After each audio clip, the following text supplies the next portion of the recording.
እንግዲህ ከበርካታ የኢትዮጵያ አካባቢዎች አሁንም መልእክቶች እየደረሱ ነው። ዩቲዩብን በብዙ ቦታዎች ዘግተውታል። የተለያዩ ቦታዎች ደግሞ ዋይፋይ እና ዳታ የተዘጋባቸው ቦታዎች በጣም በርካታ ናቸው። በእርግጥም አገዛዙ ተሸብሯል። ዜጎች መተባበራቸውን፣ ዜጎች መነጋገራቸውን ይሰጋል። ከዚህ በላይ ማሳያ ሊኖር የሚችል አይመስለኝም እና ይሄ በተጨባጭ የሚያሳየው ነገር ትክክለኛ መንገድ ላይ መሆናችንን ነው። ይሄንን መግለጽ ወዳለሁ። ትክክለኛ መንገድ ላይ ነው ያለነው። ዜጎች የርዕዮተ ዓለም፣ የብሔር፣ የአመለካከት፣ የሃይማኖት ወይ የሌላ ማናቸውም ልዩነት ሳያግደን ወደ አንድነት በመምጣት ጦርነት ይቆም፣ አገዛዝ ያብቃ፣ ሰላም ይምጣ ማለት አለብን። አገዛዙ ደግሞ እነዚህ መልእክቶች እንዳይተላለፉ በማድረግ አገዛዝነቱ እንዲያበቃ እንደማይፈልግ፣ ጦርነት እንዲቆም እንደማይፈልግ፣ ሰላም እንዲመጣ እንደማይፈልግ አረጋግጧል። አዲስ ነገር ባይሆንም ለብዙዎቻችን እና ይሄንን በማድረግ በመተባበር ብቻ ምን ያህል ኃይል ልንፈጥር እንደምንችል ከዚህ ያገዛዙ ድርጊት በተጨባጭ መረዳት ይቻላል ብዬ አስባለሁኝ። ስለዚህ አሁንም ሁላችሁም ይሄንን ሰልፍ ለብዙዎች ለማዳረስ በምትከታተሉባቸው መገናኛ ብዙሃን ሁሉ ሼር አድርጉት ሊንኩን። ሌሎች ቦታዎች ያሉ ታዳሚዎችን ወደ ዩቲዩብ እና ወደ ረምብል ጥሯቸው። እዚህ እንቆጠር፣ እንተባበር፣ እንናገር፣ እንደመጥ ማለት እወዳለሁ። ቀጥሎ ያለው ተናጋሪያችን እንግዲህ ብዙዎች ሲነጋገሩበት ነበር። በእርግጥ ይናገራል ወይ እንዴት ሆኖ በምን መልኩ ብለው ብዙ ሲጠይቁ የነበሩበት ካነጋገሩት ስሞች አንዱ ነው። ይህንን በይነመረብ ትዕይንተ ህዝብ ስንጠራ ይገኛል ስንል ካነጋገሩ ስሞች አንዱ ነው። እሱም አቶ ዘመነ ካሴ ነው። የአማራ ህዝብ ብሔራዊ ድርጅት አመራር ነው። በአሁኑ ወቅት በትጥቅ ትግል እያካሄዱ የሚገኙ ኃይላትን በመምራት ላይ ካሉ ጓዶች አንዱ ነው። አቶ ዘመነ ካሴን እጅግ አድርገን እናመሰግናለን። በዚህ ጦርነት እንዲቆም አገዛዝ እንዲያበቃና ሰላም እንዲመጣ በሚደረግ ጥሪ ለመካፈል በመፍቀዱና በመወሰኑ ምክንያት በታዳሚዎቹ በመላ ዓለም ባሉ ሰልፈኞች፣ በአዘጋጆቹና በተናጋሪዎቹ ሁሉ ስም እጅግ አድርጌ ላመሰግነው እወዳለሁ። መቀጠል ትችላለህ። ጤና ይስጥልኝ። በጣም አመሰግናለሁ። ከመነሻው መልእክቴንም ማስተላልፈው በድካምና በጉንፋን ጫና ስር ሆኜ ስለሆነ አንዳንድ ምቾት የሚነሱ ነገሮች ቢፈጠሩ ወይ ቢታዩ ከወዲሁ ይቅርታ ጠይቃለሁ። እጅግ በጣም አመሰግናለሁ። መልእክቴን በሚከተሉ አኳኋን በጽፋ አቀርባለሁ። ለአብሮነት ኢትዮጵያ ጊዜያዊ አስተባባሪ ኮሚቴ፣ በቅድሚያ በዚህ ዝግጅት ላይ ስለጋበዛችሁን በጓዶችና በትግላችን ደጋፊዎች ስም አመሰግናለሁ። የአብይ አህመድን አገዛዝ ለመታገል እንድንገደድ ያደረገን ራሱ ግለሰቡና እርሱ የመሰረተው የግድያ የዝርፊያና የዘር ፍጅት መዋቅር ነው። የአማራ ህዝብ መንግስትነትን አሳምሮ የሚያውቅ ለመንግስትነት መጽናትም የሚዋደቅ የነጻነትን ጥቅምና ዋጋ በሚገባ የሚረዳ ህዝብ ነው። በዚህ መንግስትነትን በሚያውቅ ህዝብ ላይ ጊዜና ሁኔታ ተገጣጥሞለት የመንግስት መሪ የሆነው አብይ አህመድ ግን መንግስታዊ ስልጣንን ህዝብን በዘሩ ለመግደልና ለማፈናቀል የዘር ፍጅት ለመፈጸሚያነት አዋለው። ተንበርከኩልኝና እኔ ልግዛችሁ ማለት የየትኛውም አምባገነን ባህሪ ነው። የአብይ የሚለየው ልግደላችሁና ሙቱልኝ፣ ይህንንም ሳደርግ ዝም ብላችሁ ተገደሉልኝ፣ በዘር መርጨት ፈጃችሁ ማትከላከሉኝ ብሎ መነሳቱ ነው። የአማራ ህዝብ ደግሞ አንተ ገዳይ እኛ ሟች አንሆንም ብሎ ብረቱን አንስቷል። ይህ የመጨረሻው ውሳኔ ነው።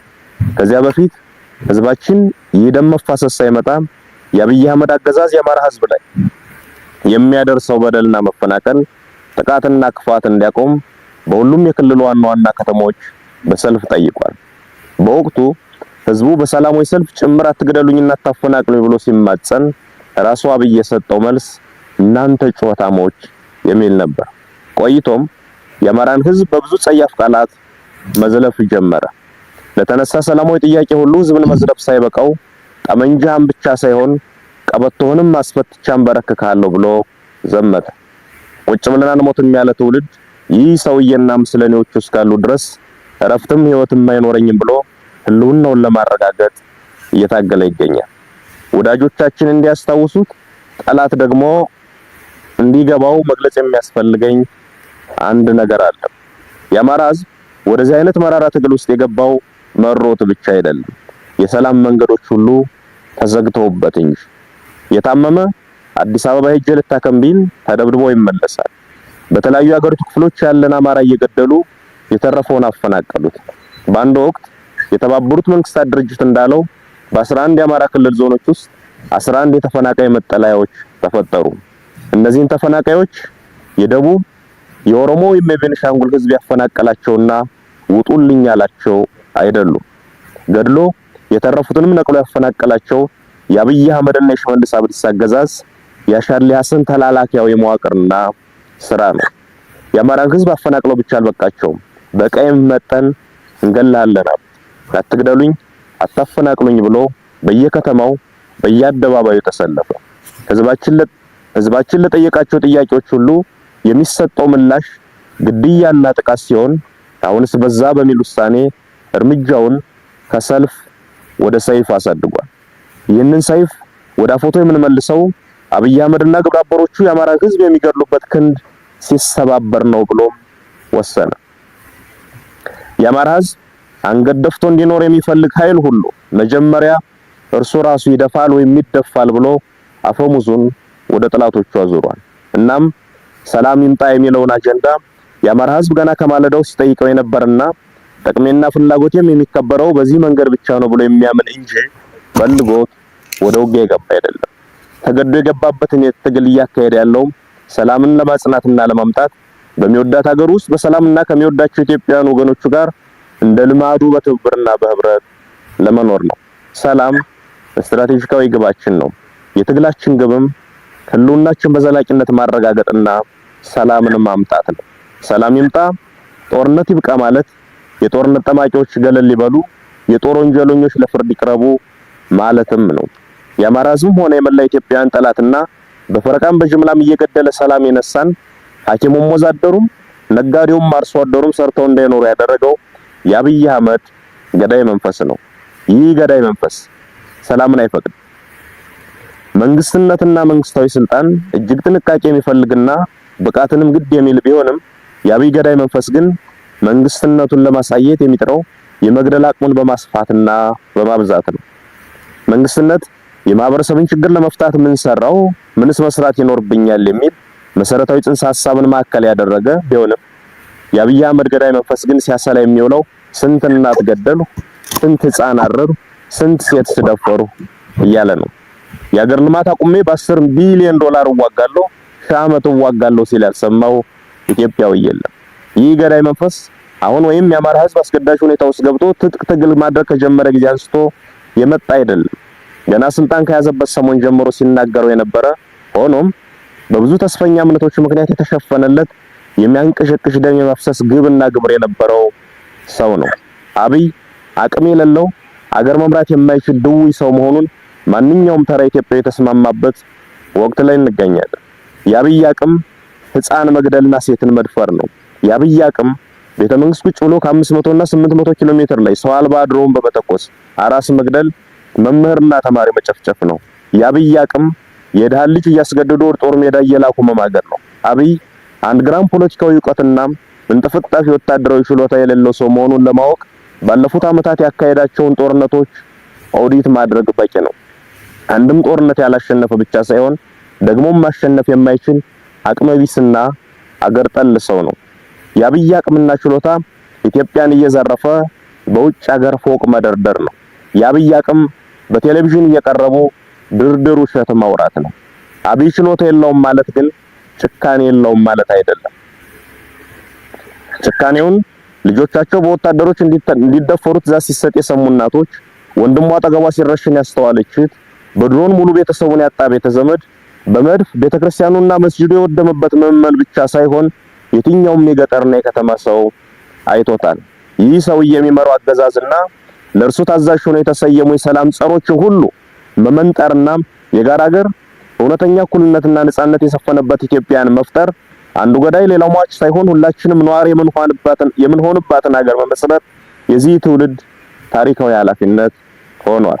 የአማራ ሕዝብ ይህንን ትግል የሚያደርገው ጦርነትን ለማቆምና ሰላምን ለማምጣት እውነተኛ ፍትህ በማስፈን የእልቂትን ምዕራፍ ለመቋጨት ነው። የአብይ አቅም መግደል ነውና የመግደያ በትሮቹን አስጥሎ ህዝብ በሌሊትም በተኛበት ቀንም በዋለበት እገደላለሁ የማይልበትን ሁኔታ ለመፍጠር ነው። በዚህ አገዛዝ ያልተገደለና ያልተበደለ ህዝብ የለም ብለን እናምናለን።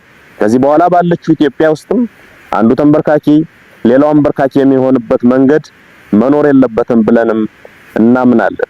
ሰዎችም በሙያቸው፣ በማንነታቸው፣ በሃይማኖታቸውም፣ በጾታቸውም በፈረቃና በተናጠል የሚገድለው የሚያስረውና የሚያፈናቅለው የአብይ አህመድና የምስለኔዎቹ ስብስብ በስልጣን ላይ እስካለ ድረስም የትኛውም ህዝብ ሰላም ያገኛል ማለት አይቻልም። እንደዛም አናምንም። በመሆኑም የጎንዮሽ አለመግባባቶችን እየፈታን ዋናው የሰላማችን ጦት ዘበኛ የሆነውን አገዛዝ ለማስወገድ በሁሉም አይነት መንገድ መናበብና መነጋገር ያለብን ወቅት ላይ እንደምንገኝ ማስታወስ ያስፈልገናል። ይህ ግለሰብና ሎሌዎቹ አገሪቱን ይጠሏታል። የእያንዳንዳችንን ህይወት ማሳጣት ሲያቅታቸው አገር አሳጥተውን እነርሱ ወዳዘጋጁት ሀገር መፈርጠጣቸው አይቀርም። ያ ከመሆኑ በፊት የአንዳችን ቁስል ለሌላችን ህመም ሆኖ አንዳችን ለሌላችን ደራሽ ሆነን ተባብረን ይህን አገዛዝ ለማስወገድ መናበብና የጋራ ግንባር ለመፍጠር መሽኮርመም የለብንም። የኢትዮጵያን ፖለቲካ ኃይሎች ገድዬ አሰሬና ከፋፍዬ ጨርሻለሁ የሚለውን የአብይ አህመድን እብሪት በመተባበርና በመነጋገር አንድ ሀገርና አንድ የጋራ ጠላት አለን በሚል መንፈስ በመረባረብ ማሳየት መታገል ይኖርብናል። አብሮነታችን መጀመር ያለበትም ከዚህ ነው። የጋራ ሀገር የጋራ ጠላት አለን፣ በጋራ መታገል ይገባናል ብለን ማመን። ይህንን ስናደርግ ሰላምንም እናመጣለን፣ ጦርነትም ያበቃል። አዲስ ትውልድ፣ አዲስ አስተሳሰብ፣ አዲስ ተስፋ። ክፋት ለማንም፣ በጎነት ለሁሉም። አመሰግናለሁ። በጣም እናመሰግናለን አቶ ዘመነ ካሴ፣ እጅግ አድርገን እናመሰግናለን። መልእክቱን እንግዲህ አሻግሯል። በአሁኑ ወቅት ይህንን ስርጭት ከ30 በላይ መገናኛ ብዙሃን በቀጥታ እያሰራጩት ነው። ይሄ በእውነት በጣም ትልቅ ድል ነው እና ይሄ የሚያስረዳን ብዙ ነገር አለ። እየጠቀስኩ ያለሁት ነገር ቅድም ነበረ። በበርካታ የሀገሪቱ አካባቢዎች መልእክት እየደረሰን ነው። ዩቱብ ብሎክ ተደርጓል። በብዙ አካባቢዎች ዩቱብ ብሎክ ተደርጓል። በበርካታ አካባቢዎች ደግሞ ኢንተርኔት እና ማለት ዋይፋይም ዴታም እንዲቋረጥ ተደርጓል። አገዛዙ በእርግጥም ሳይጀምር ተሸንፏል ማለት የሚቻል ይመስለኛል። ጦርነት እንዲቆም፣ ሰላም እንዲመጣ፣ አገዛዝነት እንዲያበቃ የሚጠይቅን ፍጹም ሰላማዊ የበይነመረብ አደባባይን ተቃውሞ እንኳን መታገስ የማይችል ቆዳው የተገለበጠ አገዛዝ ነው እና ይሄ የሚያስረዳን ብዙ ነገር አለ። ስለዚህ ቪፒኤን እየተጠቀማችሁ እዩት። መልእክቱ ደግሞ በስፋት እንዲዳረስ ከዚህ ቀደም የጠየቅነው ጥያቄ ነበረ። መልእክቶቹ ሲቀርቡ ከቀረቡና ከተላለፉ በኋላ በተለያዩ ቋንቋዎች ለመላ ኢትዮጵያ እንዲደርስ ድጋፍ ብታደርጉልን እንወዳለን እና እሱንም በዚሁ አጋጣሚ ማሳሰብ እወዳለሁ። እዚህ መልእክት እያስተላለፉ ያሉት ቀደም ሲል የተላለፈው የዘመነ ካሴን መልእክት ጨምሮ ከዛው ከሀገር ቤት እየተላለፉ ያሉት ቁጥራቸው ቀላል አይደለም። ይሄም ትልቅ ካሬጅ፣ ትልቅ ጀግንነት የሚጠይቅ ነገር መሆኑንም መግለጽ እወዳለሁ። በተለያየ መገናኛ ብዙሃን ይህንን ታላቅ የበይነመረብ ትዕይንተ ህዝብ እየተከታተላችሁ ያላችሁ በየምትከታተሉበት ሚዲያ ሁሉ ሊንኩን እየተከታተሉ ወይም ሰልፉን እየታደሙ ላይሆኑ ይችላሉ ብላችሁ ለምታስቧቸው ሁሉ ብትልኩላቸው በጣም ደስ ይለናል። ለሰልፍ ወደዚህ ሰላማዊ ወደዚህ ፍጹም በጎ የሆነ ትዕይንተ ህዝብ ሁሉም እንዲሰባሰብ አድርጉ። አገዛዙ ምን ያህል እንደተሸበረ በተግባሩ አሳይቷልና ግልጽ መልእክት አስተላልፈናል። ግልጽ መልእክትም አስተላልፏል አገዛዙ። ስለዚህ ከዚህ በኋላ ያለውን የምንወስነው ዜጎች ነን። ቀደም ሲል ጠርቻቸው የነበሩት አቶ ዩሱፍ አሁን ከቀጠሉ በኋላ ቀጥሎ የሚናገረው አቶ ጃዋር መሐመድ ይሆናል በነገራችን ላይ። ስለዚህ ለሱም ተዘጋጁ። አቶ ዩሱፍ ያሲን የአፋር ተወላጅ ናቸው። በተለያዩ የፖለቲካ ጉዳዮች ላይ ሰፋ ያለ ትንተና ሲሰጡ ቆይተዋል። ኢትዮጵያዊነት አስተባባሪ ማንነት የተሰኘ መጽሐፍ ጽፈዋል። በጦቢያ መጽሔትም አምደኛ ነበሩ። በአፍሪካ ቀንድና አካባቢ ጉዳዮች ላይ በጂኦፖለቲካው ላይ ሙያዊ አስተያየት በስፋት ይሰጣሉ። በጉዳዩም ባለሙያ ናቸው። ዛሬ ተገኝተው መልእክት ሊያስተላልፉ ስለተገኙ ከልብ አመሰግናለሁ። 10 ደቂቃ አሉት። ያንን 10 ደቂቃ ተጠቅመው ጦርነት እንዴት እንዲቆም፣ አገዛዝ እንዴት ሊያበቃና ሰላም እንዴት ሊመጣ እንደሚችል ያሉትን ሀሳብና ምክረ ሀሳብ ያቅርቡ። መቀጠል ይችላሉ አቶ ዩሱፍ ያሲን። አመሰግናለሁ።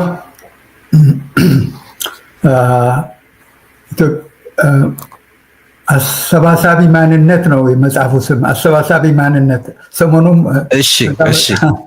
አስተባባሪ ሳይሆን እሺ፣ አሰባሳቢ ማንነት፣ ኢትዮጵያዊነት፣ አሰባሳቢ ማንነት፣ አብሮነት እያልን ስለሆነ ወደዛ ተወሰደ። ሰሞኑ ብዙዎቹ እየወሰዷት ተቸግረናል። ግን እንትኑን አትሊስት መውሰዳቸውን ስላላረጋግጡ ነው እንጂ አሰባሳቢ እስከሆነ ድረስ ቢወስዷት ግድ የለም። ግን አሰባሳቢ የምትለው ቃል በብዙ መልኩ እየተጠቀሙበት ነው። ግን ያኛው የዛሬ ምናምን ዓመት ነው የተጠቀምነው። አሰባሳቢ ማንነት በአንድ ሀገር ልጅነት ነው።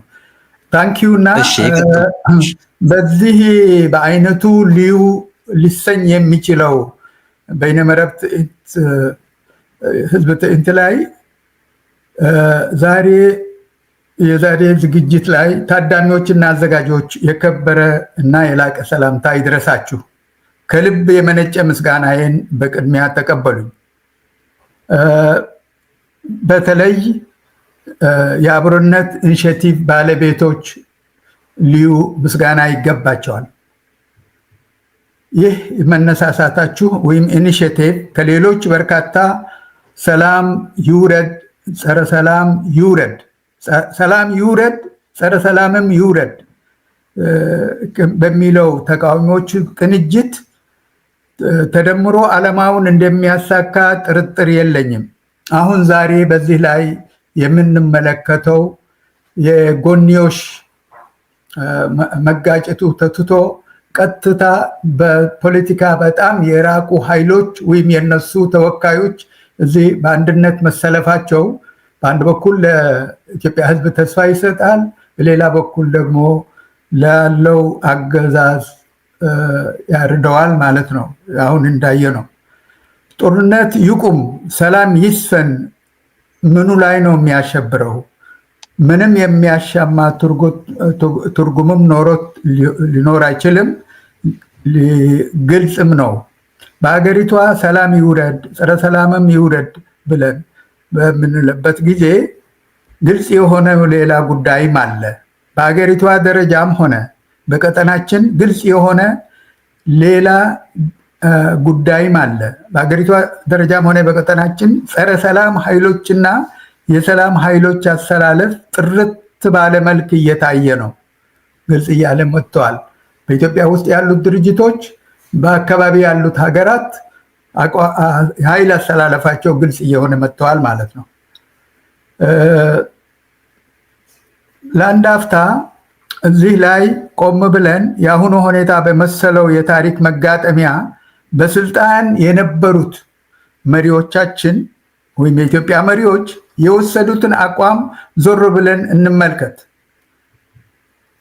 ቅበ ንግስና ከእግዚአብሔር ተቀብያለሁ ይሉ የነበሩት ንጉሠ ነገሥት ጃንሆይ ልዑል ራስ እምሩ ካግባቧቸው በኋላ የሀገሪቷን ደህንነት ያስጠብቃል ካላችሁ እሺ ብሎ በሻለቃ ደበላ ዲንሳ በሚመራው የደርግ ጓድ ጋር ተነስቶ ከቤተ መንግስት ወጡ፣ ከስልጣንም ወረዱ።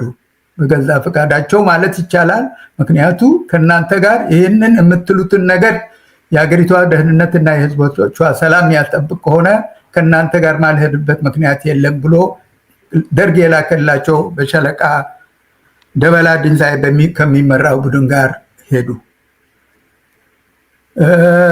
ፕሬዚደንቱ መንግስቱ ኃይለማርያም በመጨረሻ የደርግ ፓርላማ ስብሰባ ላይ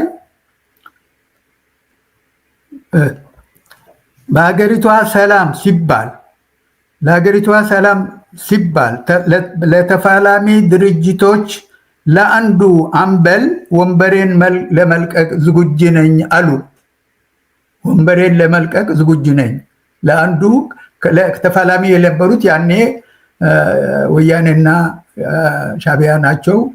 ለነሱ አምበል ነው ያሉት። ለአንዱ አምበል ወንበሬን ለመልቀቅ ዝግጁ ነኝ ብሎ አትሊስት ስልጣን ለመልቀቅ ለህዝቡ፣ ለሰላሙ፣ ለሀገሪቷ ደህንነት ለመልቀቅ ዝግጁ መሆናቸውን አሳዩ ማለት ነው። በቅርብ ደግሞ ኃይለማርያም ደሳለኝ ስልጣናቸው በገዛ ፈቃዳቸው ለቀቁ። አሁንም ለሀገሪቷና ለህዝብ ደህንነትና ሰላም ሲባል ነው። እንዲያውም የመፍትሄ አካል ለመሆን በማለት ዝግጁነታቸውን አረጋገጡ። ታዲያ ምን ያደርጋል? ንጉሱም በጣም ከረፈደ በኋላ ነው ዝግጁነታቸው ያሳዩት። ኮሎኔሉም እንዲሁ በጣም ከረፈደ በኋላ ነው። ጠቅላይ ሚኒስትር ኃይለ ማርያም ምንም እንኳን የተካቸው አብይ አህመድ በፈርዖን ቤት ያደገ ሙሴ የተባለለት ራሱ ፈርዖን መሆኑን አረፈው እንጂ ስልጣንን በሰላም ሆኖ አረፈው እና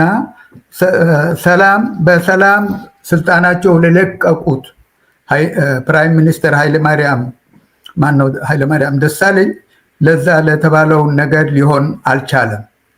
ለዚህም ነው በአገር ልጆች መሃል ዛሬም ኃይለማርያም ደሳለኝ ዛሬም በአገር ልጆች መሃል እንደፈለጉ የሚዟዟሩት። የተሳካ የስልጣን ርክክብ ነበረ ማለት ይቻላል። ነገር ግን አመሰቃቃይ ወንበር ወራሹ አገሪቷንም ቀጠናውም አተረማመሰው። ይሄ ነው በኢትዮጵያ ውስጥ ያለው ነገር።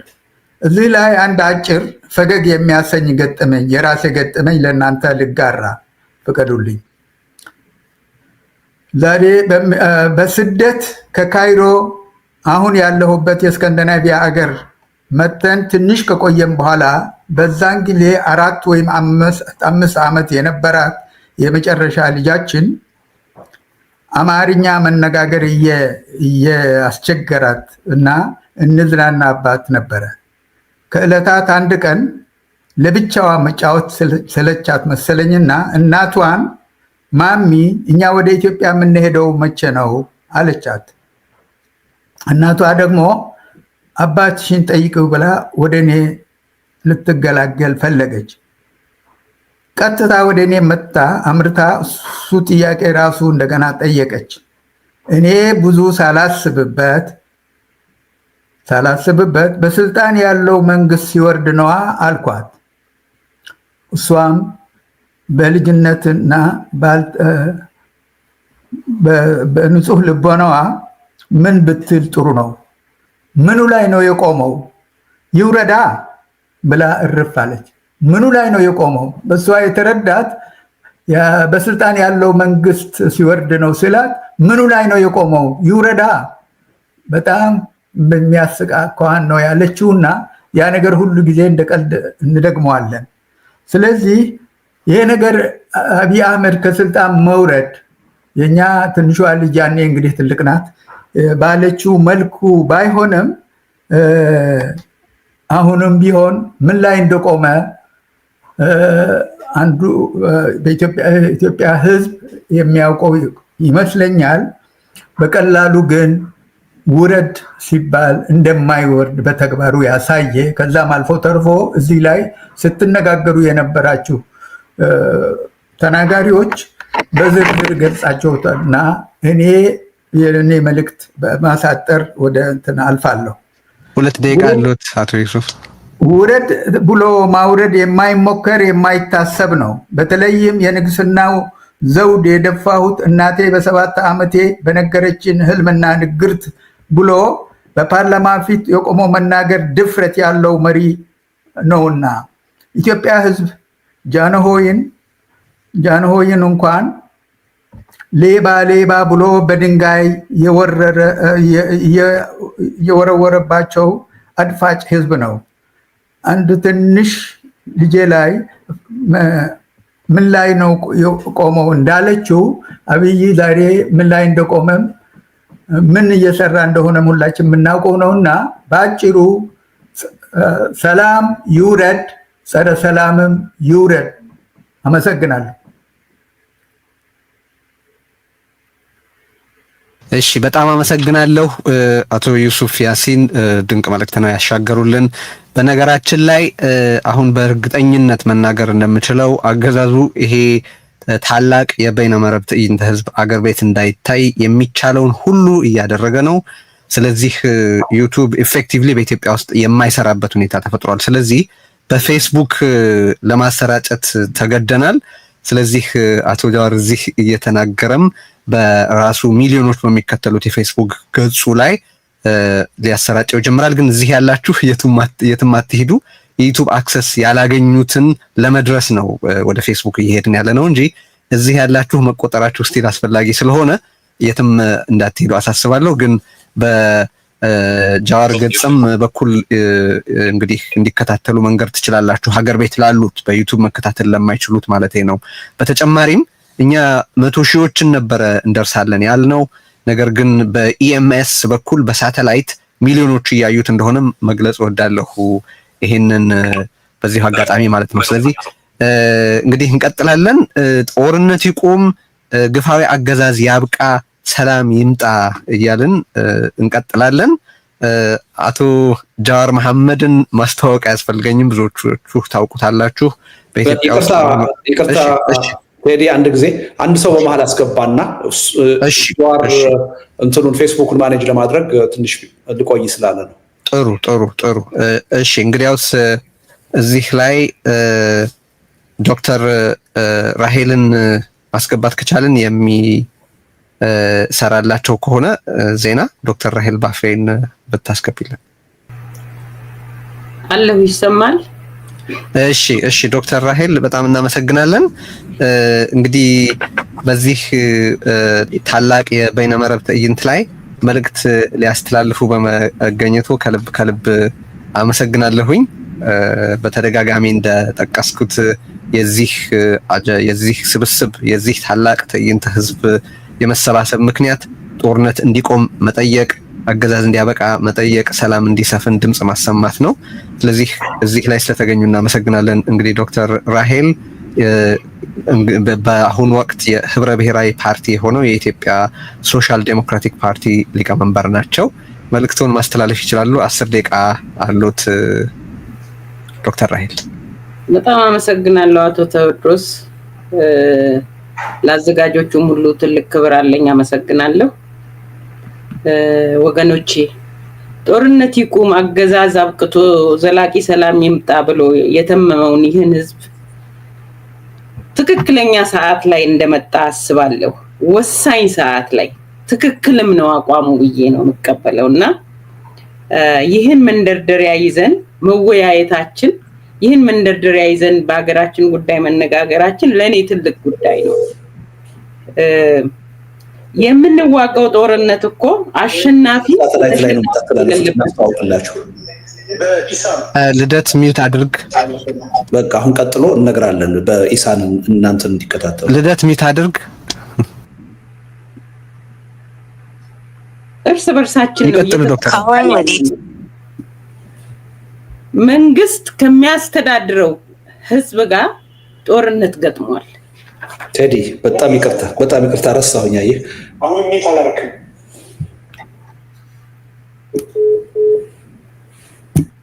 ይቀጥል። እሺ ረሃብ፣ መፈናቀል፣ ስደትና ሞት ሌላኛው የታሪካችን ክፍል ነው። እንደ ዓለም አቀፉ የሂውማን ራይትስ ዋች ዘገባ ከሀገር አቀፍ ደረጃ የታየው አፈናና እገታ እየጨመረ መምጣቱ በገሃድ የተመዘገበ ነው። ስለዚህ ህዝባችን በሰላም ወጥቶ የመግባቱ ሁኔታ እጅግ አዳጋች ሆኗል። ህፃናትን፣ ሴቶችን፣ አረጋውያንን፣ የሃይማኖት አባቶችን፣ መነኮሳትን፣ ነዲያንን ወዘተ ሰላማዊ ዜጎችን ያለ ልዩነት እየፈጀ ስላለው ህገወጥ ግድያ ነውና ስለነውሩ የምናወራው። በሴቶችና በልጃገረዶች ላይ እየተፈጸመ ስላለው ጥቃት ነውና የምናወራው። እንደ አምነስቲ ኢንተርናሽናል ሪፖርት በዝርዝር የተቀመጠ በጣም እንደ ሀገር እንደ ህዝብ ያዋረደን ታሪክ የተመዘገበበት ዘመን ነው። የሲቪል ሞትና ንብረቶቻቸው ላይ እየደረሰ ያለው ጥቃት እንዲሁም ህገወጥ እስራቶች በመንግስት ኃይላት፣ በሚሊሻዎች፣ መንግስታዊ ባልሆኑ ታጣቂ ኃይሎችም የሚፈጸሙ መሆናቸውን የሂውማን ራይትስ ዋች ጥናት አሁንም ያስረዳል። ነገር ግን ይህ ድርጊት ግጭቱ በተከሰተበት ቦታ ብቻ ሳይሆን በሌሎችም የሀገሪቱ ክፍሎች በተመሳሳይ እየተፈጸመ መሆኑን በስፋት ያብራራል።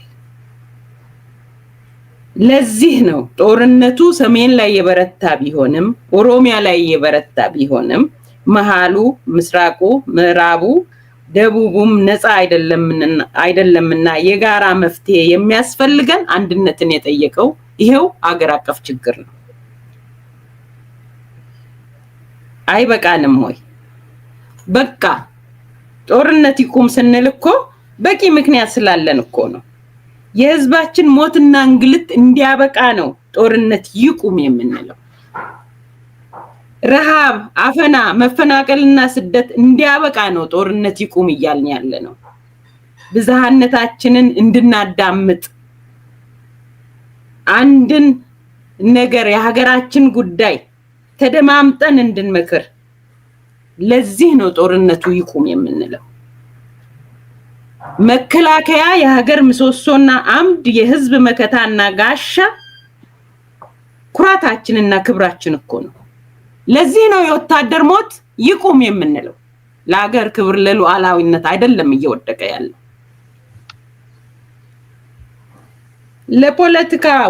ለፖለቲካዊ የህዝብ ጥያቄ የፖለቲካ ምላሽ አጥተው በየብሔረሰቡ በደረሰው በደል ምክንያት የፋነኑ ታጣቂዎች የህዝብ ልጆች የሀገር ዋልታዎች ናቸውና ጥያቄያቸው በሰላማዊ መንገድ ፍትህ አግኝቶ ደም መፋሰሱ እንዲያበቃ ነው ጦርነት ይቁም የምንለው።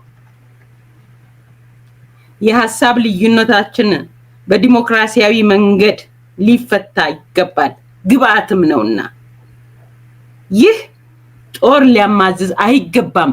ለዚህ ነው ጦርነት ይቁም የምንለው። አዎ በቃ ያለምንም ቅድመ ሁኔታ ጦርነት ሊቆም ይገባል። ድምጻችን ነው። እኛ አገዛዝን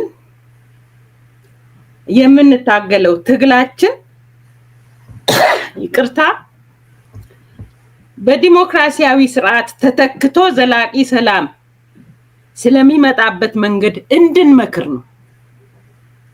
በዋናነት ፈጣሪ ከታረቀን እንደ ህዝብ ከስህተታችን ተምረን ከተመለስ ትውልዱን ግራ ያጋባውን የስርዓቱን ማነቆ መለየት ከቻልንና ካፈናው መፍታት ከቻል ይህም ይቻላል።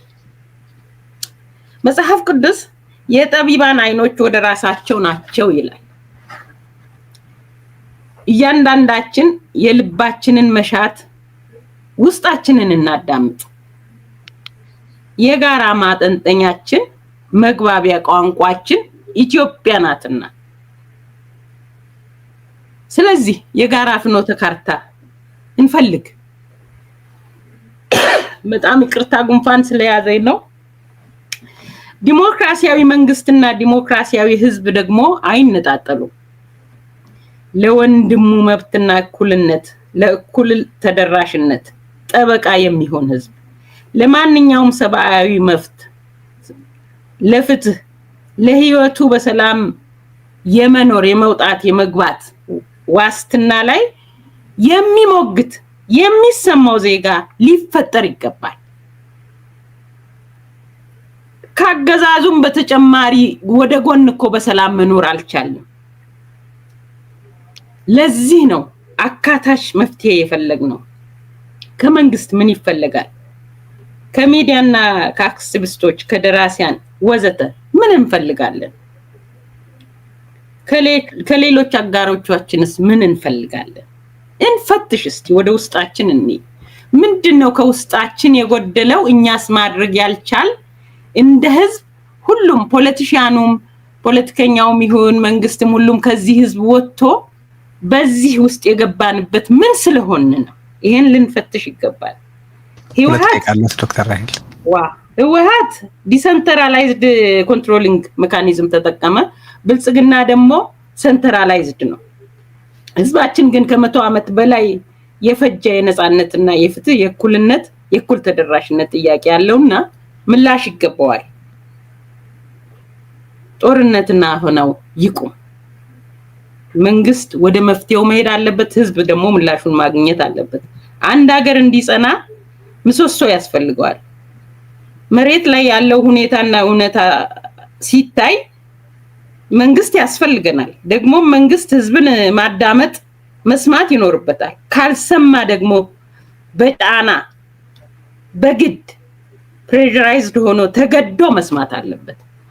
ይህንን እንዳናሳካኛ ተከፋፈል አቅም ስለፈጠርንለት በዚህ መከፋፈል መንግስት ተመችቶት እየኖረ ነው። እኛ በመለያየታችን ስርዓቱን ማረም አቃተን፣ ሳንችል ቀረ። ቂም በቀል ጥላቻ ስራ ሆኖብን በትላንትና ምክንያት ዛሬን እያጣን ነው። ፍርሃትና ዝምታ በህዝብ ውስጥ አለ፣ በፓርላማው ውስጥ አለ፣ በመሪዎችና በመንግስቱ ስርዓት ውስጥ እውነቱ እያለ መናገር እንዳይችሉ የሆነ አሰራር አለ። ፍርሃት እንደ ህዝብ ነው የገዛን የዋጠን። በዚህ ውስጥ ሆነን ከዚህ ካልተላቀቅ ልዩነቶችንም የሐሳብ ልዩነቶችን ማስተናገድ ካልቻል አይፈታም።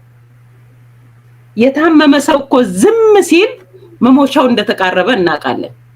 ዝም አልን እኮ በዝምታችን ሀገራችን እየሞተች ነው። ዝም ሲል ነው እኮ እዚህ ጋር የሚደረሰው ምላሽ የሚታጣው። ህዝብ ዝም ሲል በኃይል ደግሞ መብት ጠያቂዎችን ማስቆም የሚቻል አይደለም። የዓለማችን ስርዓትስ ምን ይመስላል? ኢትዮጵያ እንዳለው ዶክተር ራሂል በቃ አይበቃንም ወይ? የፖለቲካው ስሪት ተበላሽቶ ከሆነ ተቀይሮ ሪስትራክቸር መደረግ አለበት። ምክንያቱም በራሳችን ላይ የሰራነው ላቦራቶሪ አልሰራምና። በቃ ዘላቂ ሰላም በስክነት ስምታን ሰብረን ሐሳብ ስናዋጣ ስንደማመጥ በአብሮነት ይገነባልና የመሪዎችም ጆሮ ለህዝብ ድምጽ ይከፈት። አዎ ጦርነት በቃ ይቁም ስንል ደግሞ ይብቃ። ኢትዮጵያ ሀገራችን ታፍራና ተከብራ ለዘላለም ትኑር። አመሰግናለሁ። እሺ በጣም አመሰግናለሁ ዶክተር ራሄል ባፌ ለመልእክቱ። በመላ ዓለም ያላችሁ ተከታታዮቻችን እንግዲህ ይሄንን በታላቅ የበይነመረብ የተቃውሞ ትዕይንተ ህዝብ ከ30 በላይ ሚዲያዎች እያሰራጩት እንደሆነ ነው ያወቅኩት። በተጨማሪም ደግሞ አገዛዙ ይሄንን በጣም ሰላማዊ ጦርነት እንዲቆም አገዛዝ እንዲያበቃ የሚጠይቅ ትዕይንት በዩቲዩብ ሰዎች መከታተል እንዳይችሉ ስላደረገ በኢሳን ቴሌቪዥን በኩል መከታተል ትችላላችሁ። ኢትዮጵያ ላሉ ወዳጆቻችሁ ከቻሉ በቪፒኤን ካልሆነም የሚያስቸግራቸውን ከሆነ ደግሞ በቀላሉ ቴሌቪዥናቸውን ከፍተው በኢሳን ቴሌቪዥን በኩል መከታተል ይችላሉ። እሱን በማድረግ ሚሊዮኖች እንዲታደሙት እናድርግ። እኛ በመቶ ሺዎች ነበር ያልነው። አገዛዙ ግን ባደረገው ነገር እንግዲህ ባክፋየር እንዳደረገበት ነው የምንመለከተው። ምክንያቱም ይህንን ታላቅ የሆነ የበይነመረብ ትዕይንተ ህዝብ የተቃውሞ ትዕይንተ ህዝብ በአሁኑ ወቅት ሚሊዮኖች እየተከታተሉት ነው፣ በኢንተርኔትና በሳተላይት በመላ ኢትዮጵያም በመላ ዓለም ሆነው ኢትዮጵያውያን ሃይማኖት፣ ርዕዮት፣ አካባቢ፣ ቋንቋ ወዘተ ሳይገድባቸው እየተከታተሉት መሆኑን በእርግጠኝነት መናገር እችላለሁኝ። እንግዲህ አሁንም በመሀል አንድ ሰው እናስገባለን። አቶ ገዱ አንዳርጋቸውም ከተናጋሪዎቻችን መካከል ናቸው። አቶ ገዱ አንዳርጋቸው እንግዲህ ብዙዎቻችሁ ታውቀዋቸዋላችሁ። በከፍተኛ የመንግስት የተለያዩ ኃላፊነቶች ላይ ሰርተዋል። ከቅርብ ጊዜ ወዲህ ደግሞ በአገሪቱ ውስጥ በተለያዩ ህብረተሰቦች ላይ የሚፈጸመውን ግፍ በመቃወም የአገዛዙን ጭካኔ በስፋት በመግለጽ ከልምዳቸውና ከተመክሯቸው የተነሳ በርካታ ግንዛቤ የሚያስጨብጡ ጽሁፎችንና ቃለምልሶችን በመስጠት ላይ ናቸው። በአሁኑ ወቅት በአማራ ህዝብ ትግልም ውስጥ የበኩላቸውን ተሳትፎ እያደረጉ ያሉ ፖለቲከኛ ናቸው። በጣም እናመሰግናለን።